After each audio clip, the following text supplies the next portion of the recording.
Hi, it's Humina again. I hope everyone is doing well. So this is just my thoughts on something that I've heard recently, but also something that I've been hearing, and it is just my brief thoughts on futurism. So there are a lot of famous people in the world, especially in the U.S., that I know of. I don't know about like the only country that I know of some of their famous people by name is India. So I know of famous people in the US mostly and United States.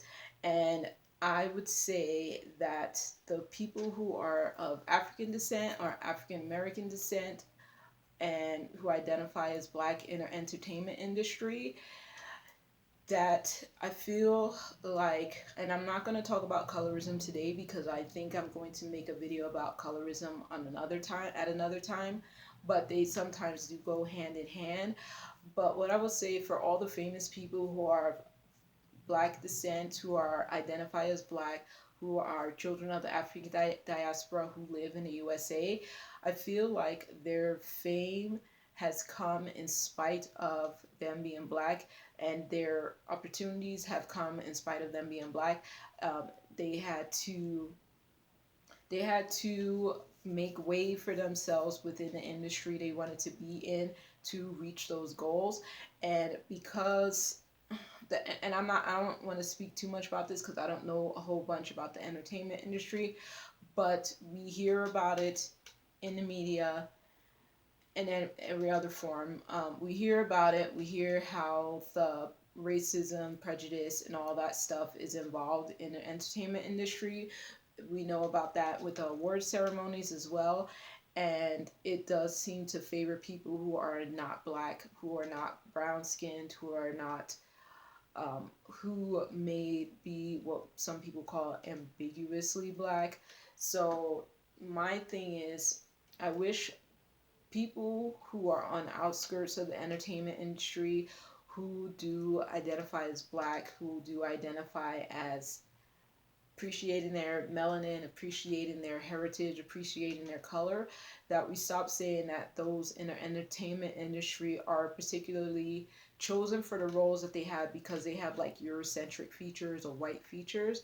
Because we know, those of us in the black community know that the diversity of features in the black community is vast, and we, out of anybody, should not be picking apart someone's features to say that they are chosen and picked for the field that they've chosen to be in just because their features match up to what maybe society wants for them. Because it doesn't matter what society wants. If that person makes it in the field they want to make it in, that is great and fabulous for them. And we should not be picking apart their features to say that's why they were accepted, that's why they were chosen. And there's also comes into play a person's skin color, whether that's in the black community or in the entertainment industry that that person is in that field. So we do know that color comes into play sometimes. Like I said, I'll talk about that another time. But right now I'm talking about futurism. Like, stop talking about lips and eye colors and nose shapes and cheekbones being fitting into society's like accepted pathway, wait, not accepted pathways, accepted standards for them to be chosen for what they're chosen for. Most of them are chosen for their talent and their beauty and their ability to, maybe sometimes even their connections to get into the chosen field of entertainment or into literature, whatever path they've chosen.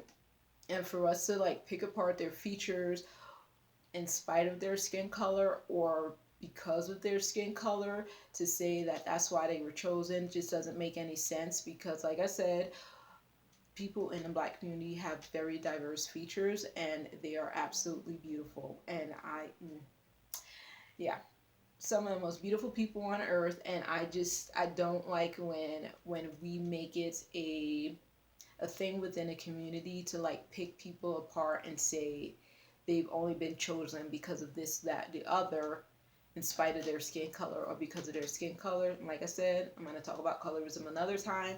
I'm still trying to form my words of how I'm going to express my thoughts about that video when I do it. But just to keep this video brief about futurism, be like no matter what a black person's ancestry is, whether they do have white ancestry, whether they do have European ancestry, whether they have only African ancestry, black African ancestry, that should not come into play on how they identify, unless that's how they tell you they identify. And that should not come into play on how you pick apart their features, because maybe they have literally no perceived white ancestry in their family line, and you saying that they have like closer to Eurocentric features and that's why they accepted into certain roles or singing career or whatever, just doesn't make sense. Like, we're not going to be deep diving into everyone's ancestry, and we shouldn't be doing that, and also it's really none of our business. But also, it's just like, accept people as they come. If you like the work they do, say it. And if you don't like the work they do, don't say it. And let them be the beautiful black person that they are, no matter what their skin color is. Let their talent shine, because God's given us each a different talent. And appreciate it if you appreciate it. And if you don't appreciate it, keep it to yourself. But anyway, that's what I think about futurism. I don't know if I really. Anyway, that's my thoughts on it. Have a great week, and I will put up another video at some other time about a different subject or about makeup. We shall see. But I will talk to you all later. Have a good rest of your week. Bye.